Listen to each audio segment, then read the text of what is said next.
From the world of AV programming and control with James King, I'm Steve Greenblatt, and this is Ask the Programmer. James, how are you today? We have a great show in store for our audience and looking forward to catching up. I'm doing great, Steve. And if this episode is anything like all the information I've been given off recording, it's going to be great, full of knowledge. Looking forward to it. How are you doing, Steve?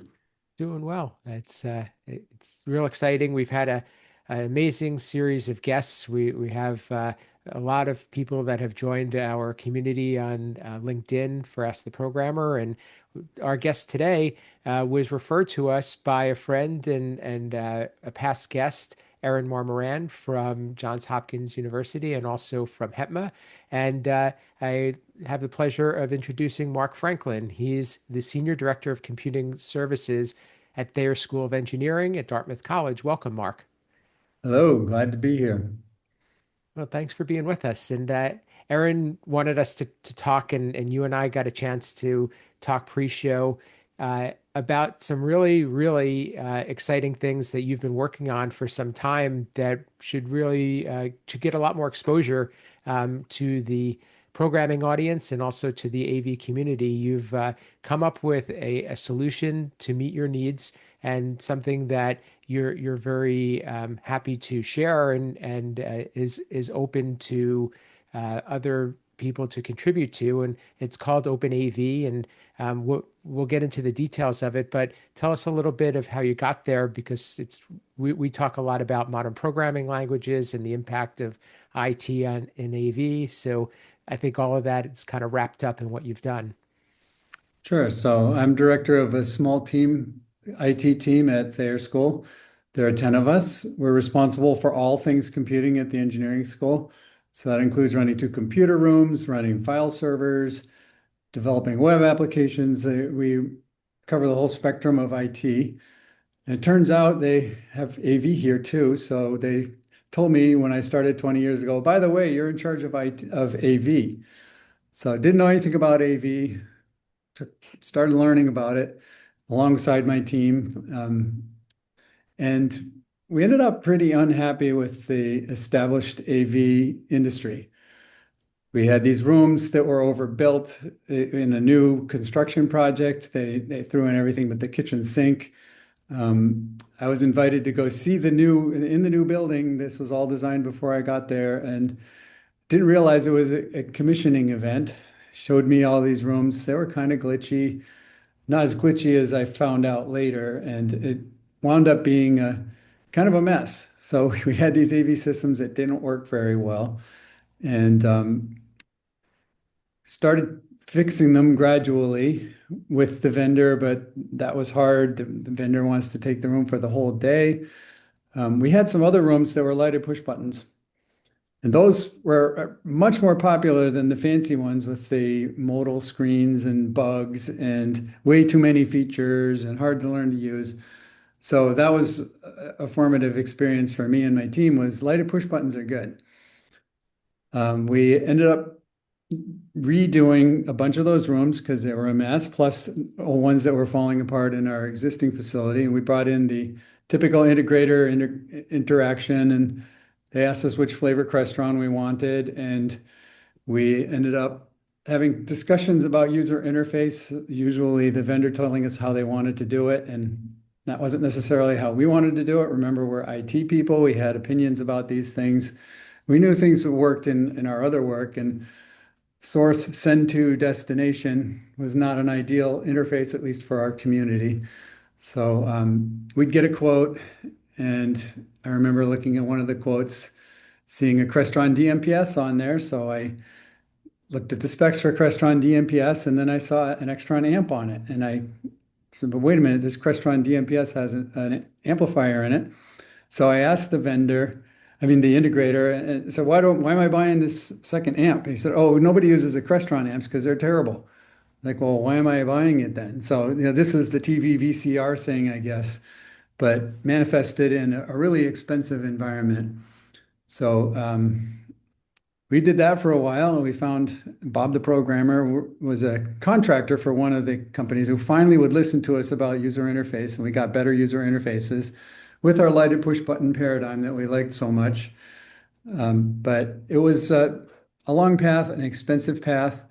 They kept telling us they needed to rip out all the equipment and put new in every time we went back to a room. We refreshed some of these rooms early because they were so bad the first time in that new building. And it was just a big pain in the neck. It seemed like inevitably the commissioning event would happen on Friday at 5. Everybody wants to go home. And we're supposed to certify, yeah, this system's working to our satisfaction.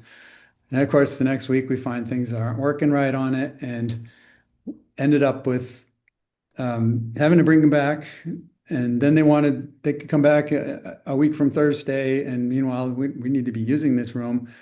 And they wanted the room for the whole day. So there were lots of things. I could go on for a long time. I won't because we're supposed to talk about what we did, but it was an unsatisfactory experience on many fronts. So we're IT people, we're building software. We've been building rather than buying for a long time. It's been fun watching the world decide that, oh, DevOps is building software is really a cool thing. And now there's AI coding, which is throwing gas on the fire. We can write software way faster now. So we were speculating, could we use the IT technologies we know so well to control AV? A catalyzing event for us was Thayer School was growing. We were going to build a $200 million building, and we were going to go from our 11 AV systems to over 40. It was something like 40. And that was a rather intimidating concept for us because we knew how much it took to get the onesie twosie rooms working with these integrators. We didn't really want to have 30 more systems to get going all at once and have it ready when the building's open. So we literally decided it would make more sense for us. It would be easier for us and certainly a lot more fun if we went ahead and wrote the software so we could have our own control system. So we're not working with the integrator trying to get the programming right in our AV systems. So that's what we did. Before we got approval for that, there was a quote for the new building for the AV systems. The lowest quote was $1.6 million. We went ahead and developed our system, convinced my boss that we should do this, went back to the construction process and told them we need new quotes because we're going to buy different equipment and we're going to do all the programming. So the new low quote was $1.2 million. So we took $400,000 out of the cost for that building. But then, of course, we were putting work into programming it. So we charged the construction project. They let us do this, $100,000 for our work to program and commission those rooms.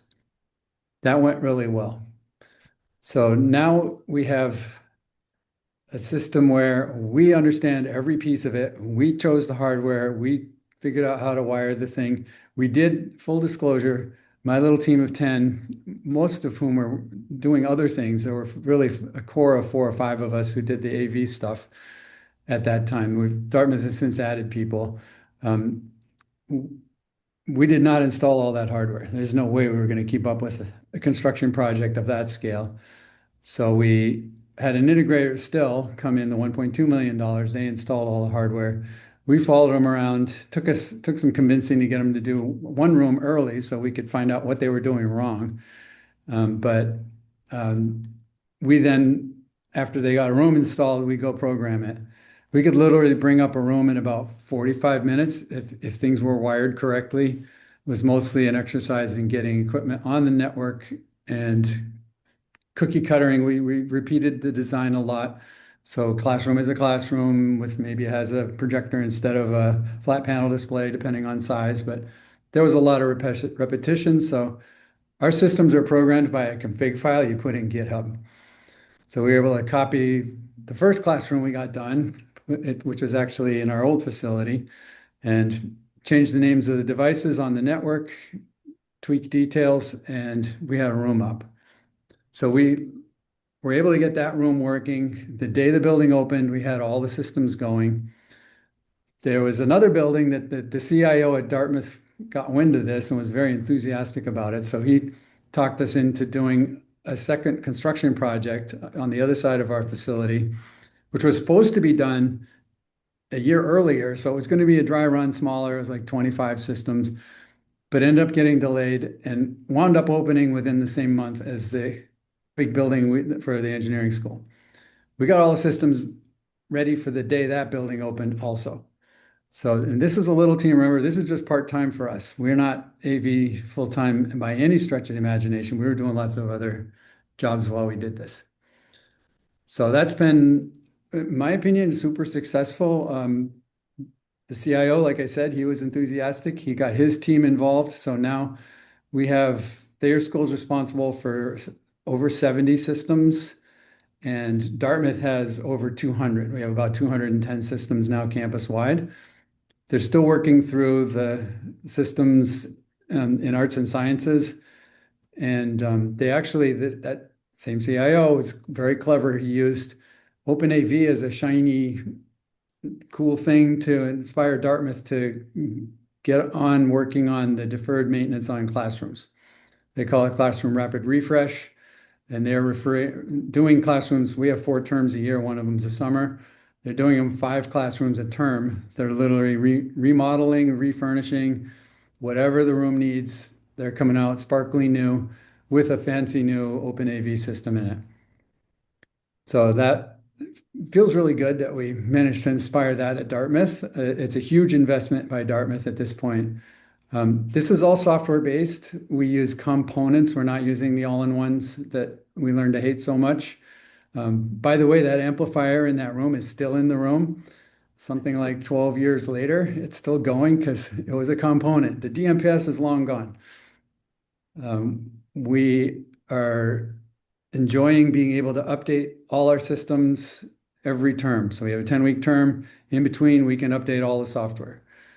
So it's been a huge benefit for the community because you get into an OpenAV room, it's simple first off, it's lighted push buttons, but we managed to get the functionality we needed into it.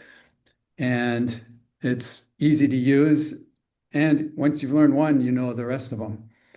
By the way, in that big construction, both big construction projects that we did, we realized it was the end of COVID.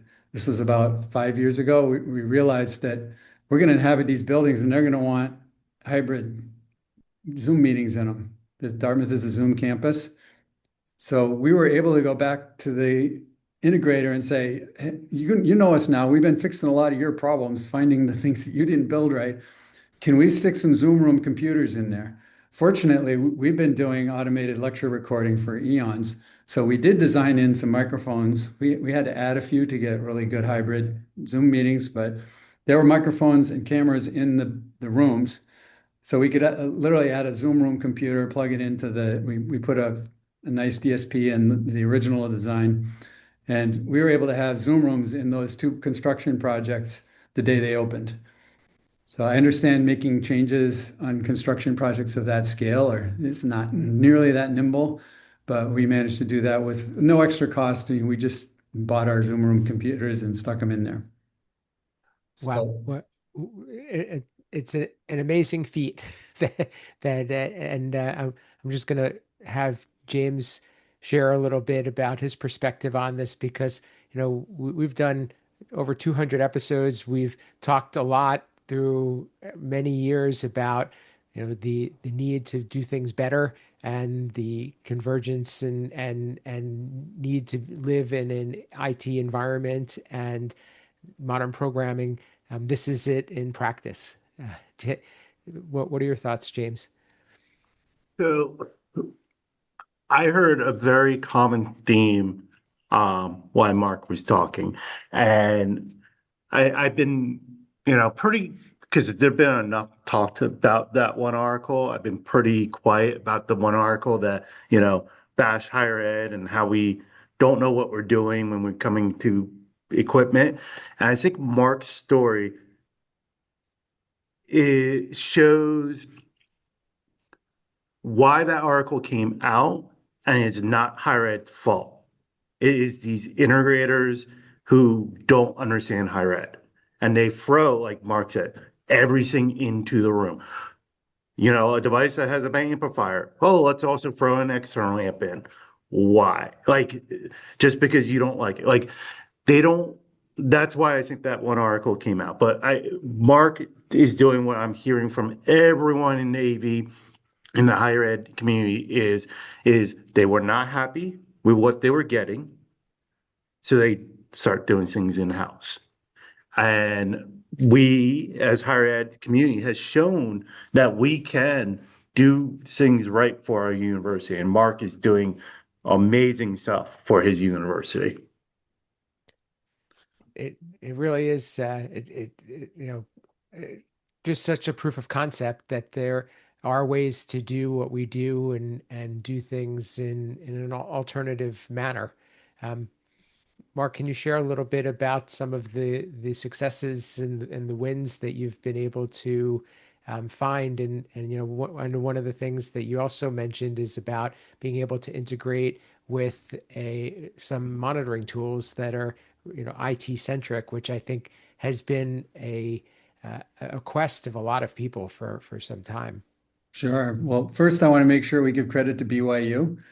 I was only able to get approval, I think, because we finally managed to talk with BYU, and I could tell my boss BYU has 400 systems implemented in a similar way. And some of our software architecture, we got a concept about microservices from them. So I just want to make sure I gave credit that they were the first movers.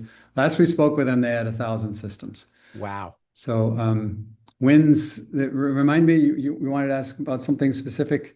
I think the IT monitoring Monitoring, capability yeah. is really Yeah. really neat. Yep. So we have our systems are config driven. We didn't want to have to go click buttons for every single system. We're programmers, so we understand. We chose JSON file structure for that, which actually allows us, by the way, to run scripts to update all the rooms if we want to. They just script reads the JSON, does the update, writes it back out. But being config driven, we chose to put hardware information in that config. We had to tell when you push this button, go talk to that device kind of thing. But we put enough information for the monitoring system. So we've been running Nagios. It's open source monitoring. It's not fantastic, but it's great. It works fine. So we know all about that. So we literally make it so we add it onto Nagios so it checks our configs. When it sees a new config for a room go online, it finds out what hardware is in there and it automatically sets up all the monitoring for it. So with zero extra effort, once we program that automation, we monitor every device. We're over 3,000 devices now in our system. A few of them are dumb amps, but the rest of them are connected to the network and able to be monitored, at least pinging them, making sure there's still power, things like that. Some of them we can go deeper. So that's using standard IT monitoring. Um, we've gone quite a bit further. I guess I can talk about our automatic testing. Our rooms, we've only implemented this on 30 of the 200. We're still cutting our teeth, making sure it's all properly set up and making it so it's efficient for us to deploy it widely. But these rooms wake up in the middle of the night. We can synthesize audio in the room. It's a Raspberry Pi computer. And we say, oh, we're about to run automatic tests. And then we play some tones. And then we have the microphone, meanwhile, is recording in that room. So we can recognize tones and verify that we actually managed to synthesize the audio and the microphone was able to detect it. So now we checked all the audio. The amplifier has to work, speakers have to work, DSP has to work, the Pi can synthesize the audio, and the microphone's working. So we verified a huge chunk of our system. Likewise, we turn on the projector and we turn the camera. Cameras are on and we're recording. Can we see their April tags? We use IT technology to recognize is the display, the projector or the flat panel display properly displaying the image we gave it. So now we've verified all those pieces of the system. Plus we verify we can talk to the controls in the room. A rather thorough automatic test. So we're doing that now every night on 30 systems. We have detected problems with it before the users got in the next morning. Other wins, we can update all the systems every term. So if we add features, so when we started, we didn't have modal dialog boxes. Remember, we had the fervor for lighted push buttons. Those don't include modes. But our colleagues up campus came. We had there's a very sophisticated developer on the Dartmouth team who came out of Harvard, and he kept saying, "Well, I really want to have some modal dialog boxes." Talked us into doing it, and immediately we found features for it, things to use it for. So I forget why I got on modal dialog boxes. Updating Updating, right. at So the then we were time. able to go update all the rooms, add the modal dialog boxes for the presets for the camera controls, which is one of the big uses we like at Thayer School. And of course, the central folks have other uses for them.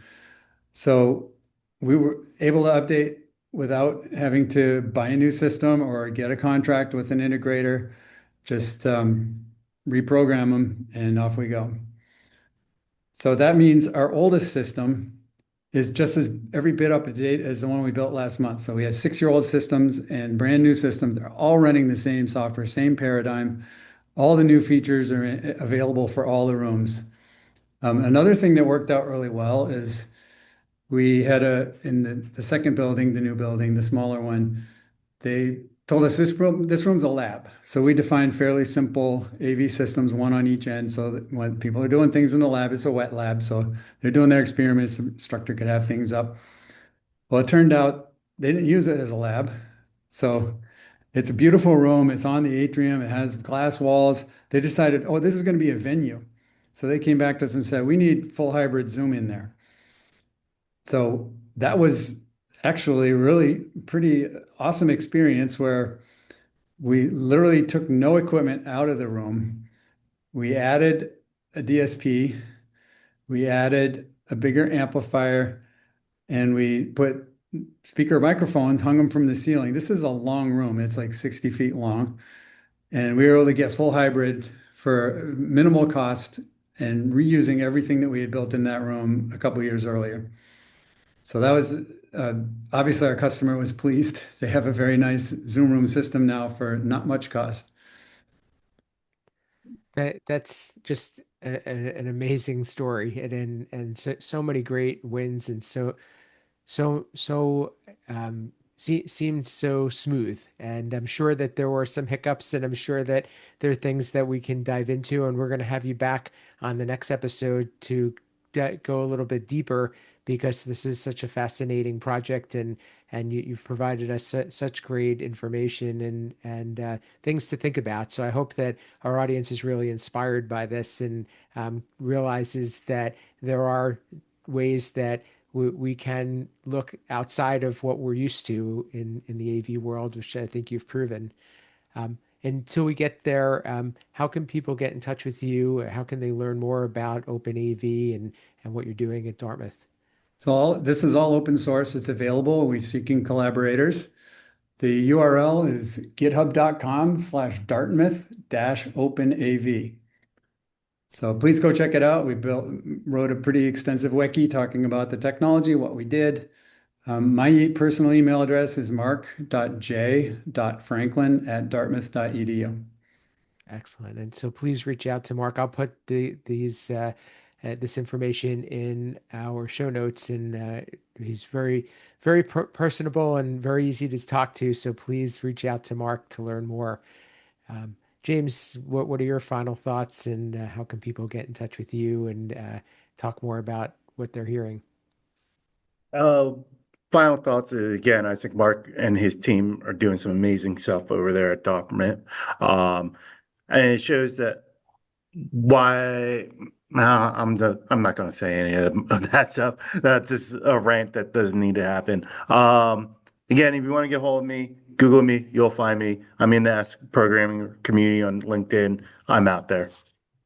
Excellent. And I think one of the overarching themes about this is that you shouldn't settle for what you've been getting, and there's different ways to approach things. And I think Mark's shown that. And what I really enjoy by this is that for so long we've been touting the fact that you can bring in modern tools and make AV work to your liking. And I think that that's been proven here. So for me, you could reach me at Steve Greenblatt on social media.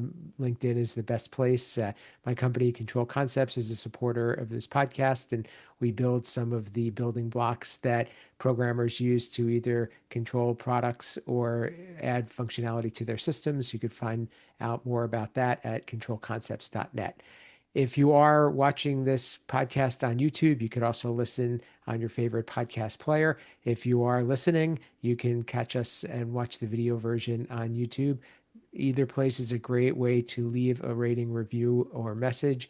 We'd really like to hear from you, and it would mean a lot if you shared your favorite episode. One other thing is that we have a growing community on LinkedIn for Ask the Programmer. It's a group, it's very open. You can just join in there. We'll be providing some of these resources, and some of the, hopefully, Mark will be able to share some more in that group, and love to be able to connect with more people in our audience. And we are very thankful to have guests like Mark on this show. So if you do want to be part of the show, please reach out to us, whether you have a question or a topic, or you'd like to share your story. We'd really like to hear from you. So until next time, this has been Ask the Programmer.